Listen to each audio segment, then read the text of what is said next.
കാരണം അതെല്ലാവരും മനസ്സിലാക്കേണ്ട ഒരു കാര്യമാണ്.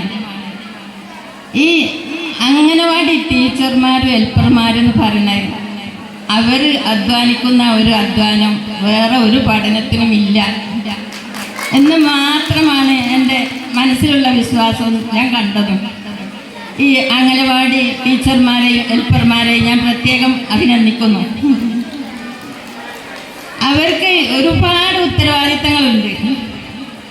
ഈ സ്കൂളിൽ കുട്ടികൾ പോകുകയാണെങ്കിൽ മാഷന്മാർക്ക് അവരെ പഠിപ്പിച്ച് വേണ്ടതൊക്കെ പറഞ്ഞു വെച്ചാൽ മതി.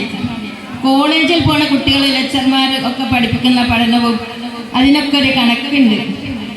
അംഗനവാടി ടീച്ചർമാർ കുട്ടികളെ പഠിപ്പിക്കുന്നതിൽ ഒരുപാട് ഉത്തരവാദിത്തങ്ങൾ എടുത്തുകൊണ്ടാണ് അവർ കുട്ടികളെ പഠിപ്പിക്കുന്നത്.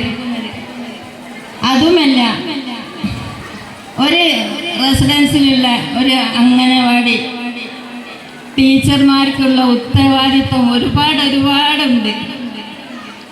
നാട്ടിലുള്ള എല്ലാ വിവരങ്ങളും അവരറിയണം. ഒരു പെൺകുട്ടിക്ക് വിശേഷമുണ്ടെങ്കിൽ അത് സ്വന്തം ഭർത്താക്കന്മാരറിയുന്നതിന് മുന്നേ ഈ അംഗനവാടി ടീച്ചർമാരറിയണം, തീർച്ചയായിട്ടും. എന്നിട്ട് ഈ അംഗനവാടി ടീച്ചർമാർ വീടാന്തരം കയറി ഇറങ്ങി അവരുടെ ഒരു അധ്വാനം വളരെ മനസ്സിലാക്കിയ ഒരാളാണ് ഞാൻ ടീച്ചർമാരോട് എല്ലാത്തിനും സഹകരിക്കാറുണ്ട്.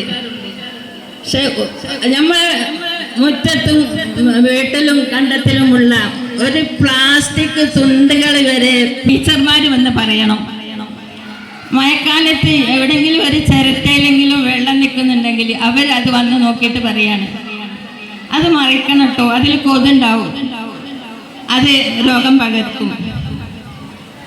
ഇടയ്ക്കിടയ്ക്ക് കിണറിൽ വന്ന് നോക്കും, അവർ ബീച്ചും വേടർ എടുത്തു തരും, അത് കലക്കണം പറഞ്ഞല്ലേ അവർ കലക്കി പോകും.